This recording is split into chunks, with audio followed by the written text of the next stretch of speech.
Damn, son, where'd you find this? Alright guys, welcome to live unboxing. A very arrogant unboxing and a little bit dickish, if I'm honest. But yeah, I now have an MLG soundboard on the phone, and that will be getting exploited in videos to come, I'm sure, and live streams will be destroyed.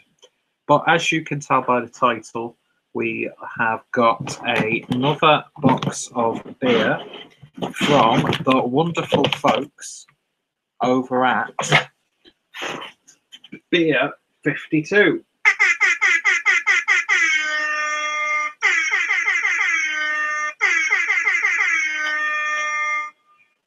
And this time, it's the Summer Bangers box.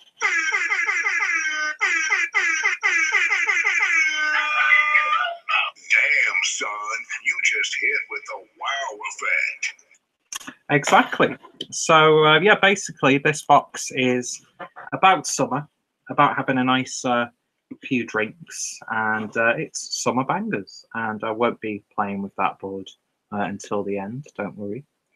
So, of course, I do these primarily to save me recording and uploading a video. So if anybody leaves a comment, of course, I will address them and answer them and that sort of thing. But it's not really a live stream. If you're looking for some good live stream action tonight, bit of a plug for my good friends over at Good Beer Live, which are Craig Kent Beer Reviews, Rob from Hop Scene, and Jake from Jaco Beer. And yeah, Good Beer Live tonight at 8:30 UK time. Of course, if you're watching this after the stream has finished and it's uploaded to YouTube, then it's probably finished and it's probably ended, but definitely worth checking out on YouTube.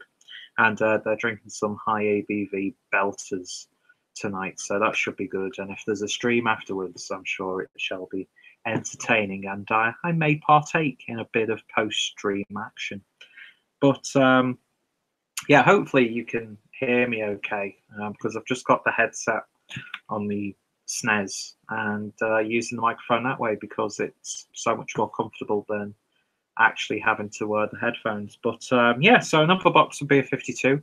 Last month's box, the Polish box, was really good. Some really fantastic beers in that box, and a few reviews have been uploaded so far. But like with the other boxes, the beers shown here may not all get reviewed on the channel, but I shall be enjoying them. And yeah, there are a couple here that I think I've had before. I can't remember what they're sending in this box, because when you sign up, you do actually know what's in the box before they ship it off. And I've had a quick look, and there's a few beers that I know are in there, but I can't remember because I've got a brain like a sieve. So first of all, there's always a snack. And today we've got some Max Strong hot chicken wings, perfect with beer. I had the lime and the cheese and jalapeno ones the other day, and they were bloody lovely. I think I've had all three of those so far because the three flavors are jalapeno and cheese, hot chicken wings, and chili and lime. They're all pretty damn good. I need to maybe do an experiment pairing them with different beers. But yeah, I'm sure that will come in handy when I've got the munchies. But yeah, of course, as well as the beers, you also get, and the snack, you also get the Ferment magazine. And I'm going to spoil what the next box is. And yeah, that sounds like an interesting box, depending on who they've got available.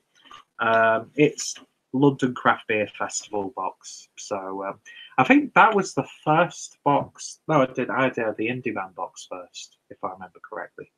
So yeah, intrigued about that one already, so I might keep the subscription going. Who knows? Even though I've got the McKellar box coming this month, and I really need to start cutting down on spending pretty much all my wages on beers. But it happens. So yeah, some good toilet, work, lunch reading, I'm sure, and fantastic artwork on that. So of course we've got the magazine and we've got the crisps. So it's now on to the beers. So just bear with me 1 second.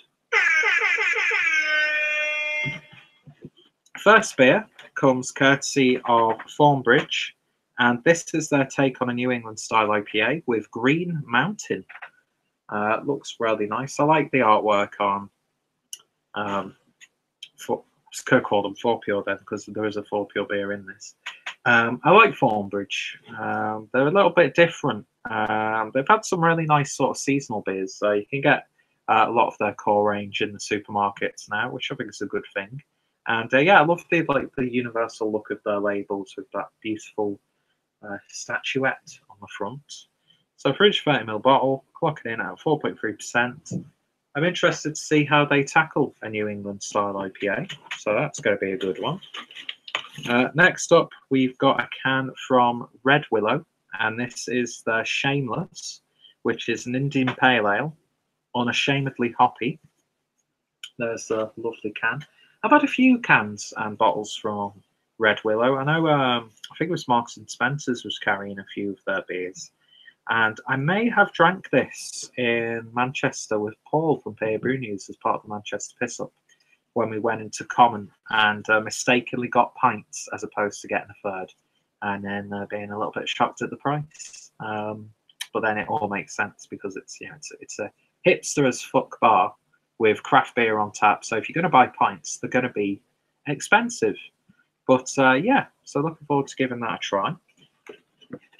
I won't be pressing the soundboard, don't worry.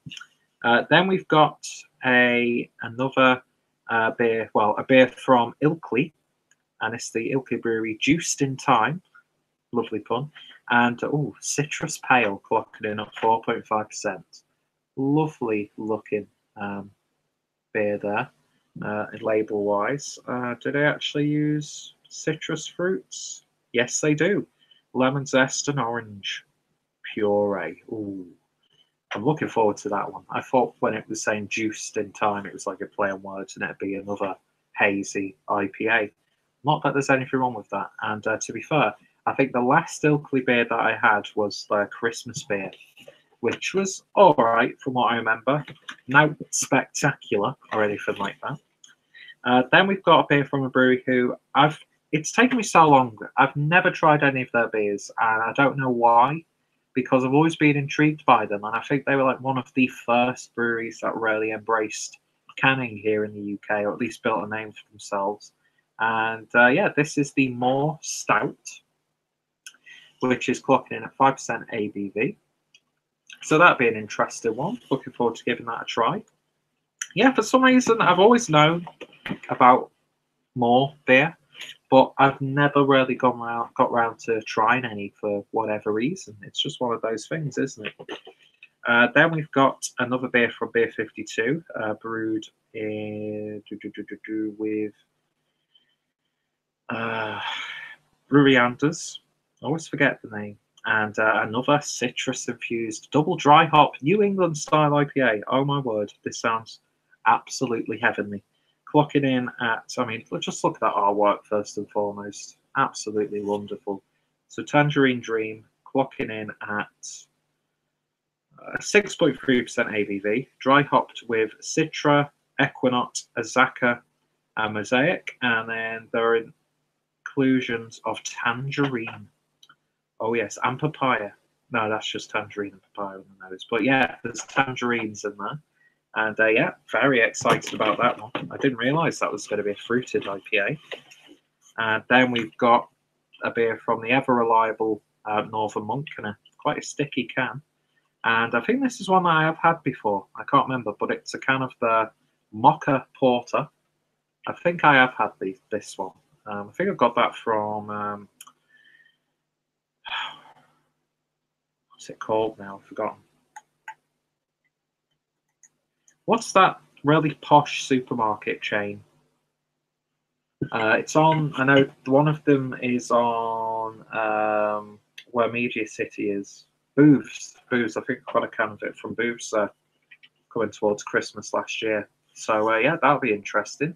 Yeah, dark beers from Northern Monk, and I think Rob hit the nail on the head. They always seem to have this sort of like black currant sort of flavour to them, which I think comes from the yeast that they use sometimes, which sort of gives it like a slightly fake taste. But that being said, some of them it works really well within the context of the beer, I suppose. But yeah, I think I actually really prefer Northern Monk for their paler offerings, and the Patrons Project stuff is just remarkable. In fact, I think one of the alternate beers that you get in this box is the latest edition of the Patrons Project, which they included in the Can of the Year box. So yeah, looking forward to revisiting that one, if indeed I have drank it before. And let's see. Craig from Beer Reviews is in the comments. He says, "Hi mate, how you doing, my friend?" And then he says, "My box was soaked at the bottom, but no cans or bottles leaked. Very odd." That's very odd indeed. But yeah, that Northern Monk can is quite sticky, to be honest. So let your mind wander. Then we've got a beer from Mondo Brewing Company, and this is the Road Soda New England Pale Ale, clocking in at 4.8% ABV. This is sticky as well. But again, there's no evidence of leakage in this box anyway. But yeah, ooh, hot build on that sounds wonderful. Really, really does. Is that a sticker placed on that? No, it's not. But lovely label, lovely texture to it. 330ml bottle. Not had anything from Mondo, so looking forward to that. And of course, it's got that sort of a classic Americana postcard sort of look to it. So yeah, looking forward to that as well. And then the last beer is one that, yeah, I knew we were getting this, and I'm not upset at all because I think this is a beautiful beer. We've got a can of the Juice Box Citrus IPA from 4Pure. I almost bought myself like a crate of this from 4Pure directly, because these beers, when there's like citrus fruits added, they just rock my world. They really, really do. And yeah, that's a lovely, lovely beer. And it's in a 330ml can. The other beer that they do, Easy Peeler, that's a beautiful one. And I know they do like a double IPA version of that. And yeah, it's amazing how no one's talking about their takeover compared to the shitstorm that was Beavertown's, you know, minority stake being bought by Heineken. So it's a weird and wonderful place, isn't it, the world of craft beer, when it comes to like takeovers and stuff like that. I mean, I don't know. It's a bit odd, to be honest, and it makes me feel.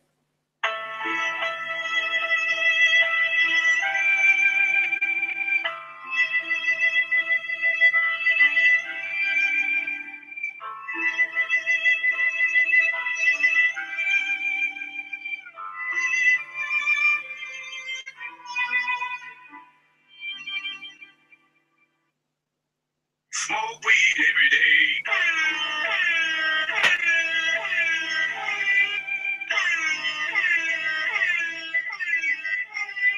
Depends on which one it is.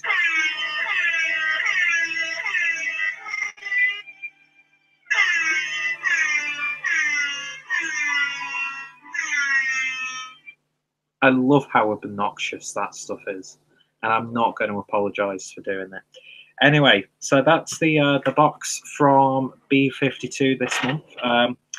To be honest, I was running low on pale beers, so I am not upset about that box at all. And the fact that there's inclusions of my favourite sub-style of IPA, being the citrus IPA, I'm really quite happy, and these beers sound pretty damn good. So if you're intrigued by this box or any of the other boxes that Beer52 have done, and of course next month, hashtag spoiler alert, it's London Craft Beer Festival box, then I'm going to put my referral link down below, as I usually do. Get yourself a nice little discount on your own box. Helps me out as well. And yeah, I think this is one of those times where I will probably be reviewing each of these beers, because they all sound absolutely fantastic. And just as Craig said, there could be some live review action. I know we've got in the works a track beer, but that track beer, I'm not going to lie, Craig, it's screaming to be drank, but I'm sure we'll work something out. But yeah, potential live beer review material in this as well.